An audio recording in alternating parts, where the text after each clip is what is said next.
strong anyway ass though, shoulders, because man. I it's think Drag white boy was Queen on to Live. something. You know what I mean? No. I'm just trolling. I'm just trolling, Ken. Hey, Cam, I appreciate it, man. Hey, look, I just know that, hey, man, I know what I be talking about, brother. Know what I'm saying? I know No, what you're talking listen. about. I may not Just be make agree sure with you, you, but I Sin know where my Ironheart, points come from. Hey, come can't to nobody. 2 cents after dark. I got something for you, homie. Hey, I be Matter of fact, okay. I want Okay, to I'm debate bringing my Sin mouthpiece on too. two I'm bringing cents my after mouthpiece dark, too, man. nigga. Hey, I'm we bringing my can do it. mouthpiece too. We can do it. I'm We can a do it. yo, look. I want to Ding, debate ding, Sin ding, ding. on 2 I cents got after dark, y'all. man. I We all got y'all. fighting we all fighting on 2 cents platform. I want some smoke, son.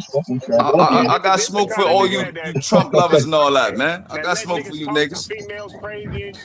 If you love Trump at this point, man, you might as well be on that list. You might be on that list when niggas when the shit get to I'm popping. saying, bro, like if you Hey, gonna criticize Obama and Sin put and Trump on the Supreme, I'm gonna have to pedestal, I sign got y'all smoke for both. you. Both of y'all gotta sign the 2 cent promotions. Damn, Both of y'all gotta sign the I'm 2 already cent signing 2 2 cents cents. emotions. What you 2 talking about? cents. Hey, 2 cents. Tucson, I do a one fight deal. Man, I got I do the a 2 one fight cents deal with a Zupa belt. rehydration Hey, clause. 2 cents, you gotta tell him. Jay Heyman.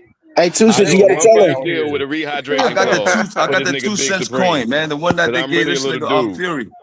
I'm Bro, really a little dude, you gotta yo. tell him 2 cents if you don't want them all in your videos. Yeah. Get them on the platform. Y'all some fools, man. Man, Hey, y'all come through tonight. 2 cent promotions presents Yes.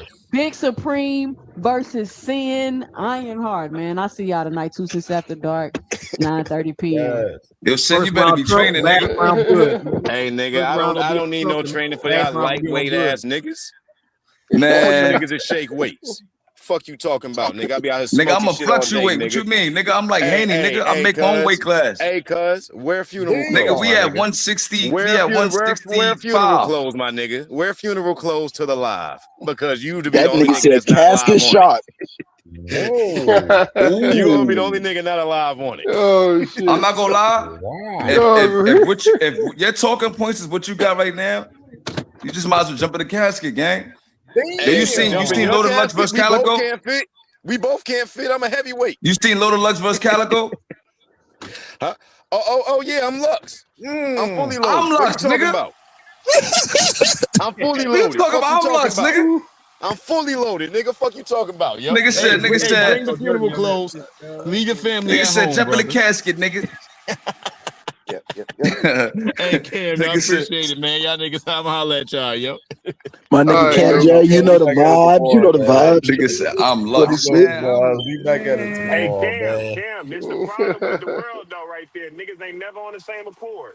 It's always Yo, you see it's Face? always one nigga that's always doing that shit. It's always that one nigga.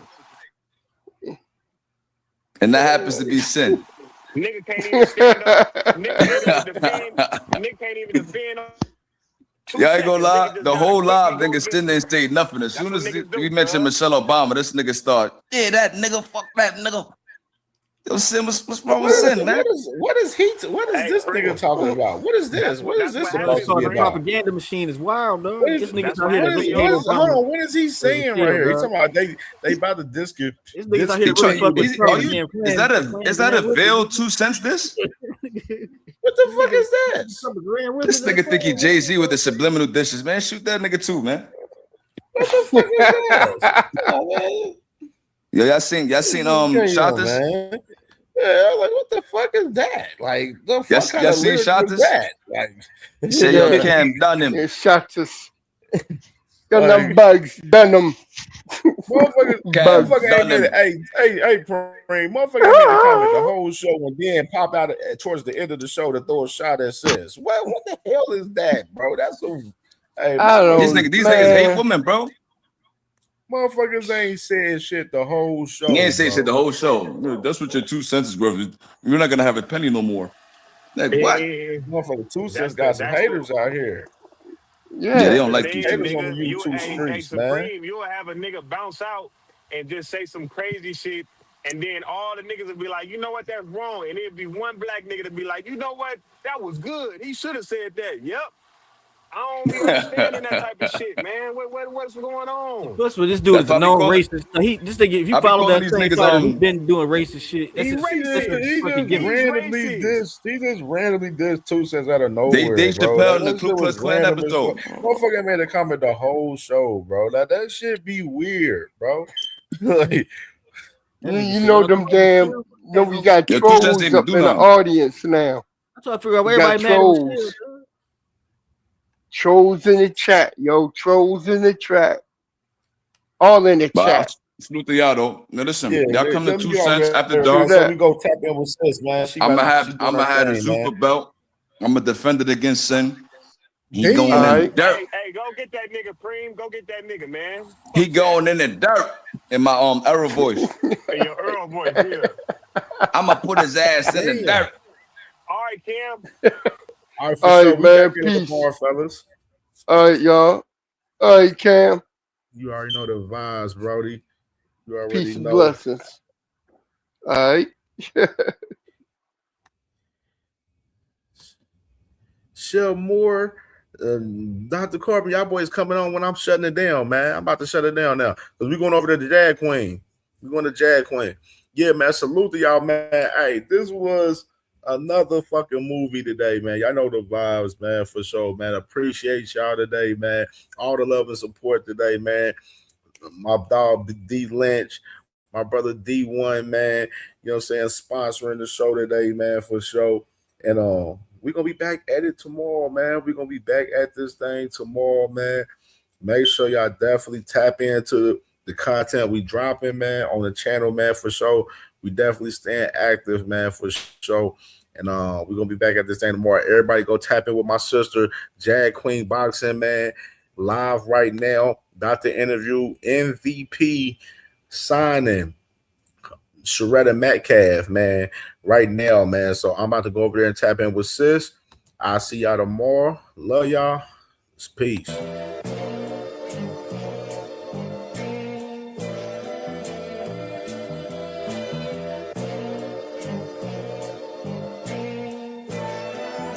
All my life I had to be patient. Like Meek Millie, I was dream chasing. Finger to the law when I see haters. Oh, the feeling when you tell your niggas we made it. Ooh, baby. Ooh, baby. Ooh, baby. Ooh, baby. It's showtime like Kareem Lakers. I make a masterpiece, scene basic. No Meek Millie, but I'm dream chasing. Took the shortcut like Anita Baker. I want the bright lights that you see in Vegas. I need a big house with like 3 basements. Drop an M on the whip, think I'm speed racing. Don't know if it's the Transformer or the Green Ranger. My nigga Mac got the beat banging. Young nigga selling crack as a teenager. Had fiends playing baseball out here free basing. Had me showing off the rings like a Freemason. My mama gone, but I keep pacing. Trying to keep it all together like I need braces. Family calling when they need favors. When I was broke, they was acting like complete strangers. All my life I had to be patient. Like Meek Millie, I was dream chasing. Finger to the law when I see haters. Oh, the feeling when you tell your niggas we made it. Ooh, baby. Ooh, baby. Ooh, baby. Ooh, baby. Rest in peace, the Nippy was the street savior. Got my credit right now, I need acres. Gotta turn your dirty money into clean paper. Trying to own a franchise without a key player. I go through hoes like I weave laces. Tree blazers, let they mama noodles be flavored. Meat takers that be acting like the D sacred. You bust in, you would think they on their knees praying. Then I slide like a screensaver. When I'm done, make some scrambled eggs, cheese bacon. Then it's on to the next, I ain't a speed dater. Little bitch ain't gon' hear from me till weeks later. I don't see no things changing. Kids still dodging bullets like they seen Matrix. These young niggas really need saving, but OGs won't teach them that the street's dangerous. All my life I had to be patient. Like Meek Millie, I was dream chasing. Finger to the law when I see haters. Oh, the feeling when you tell your niggas we made it.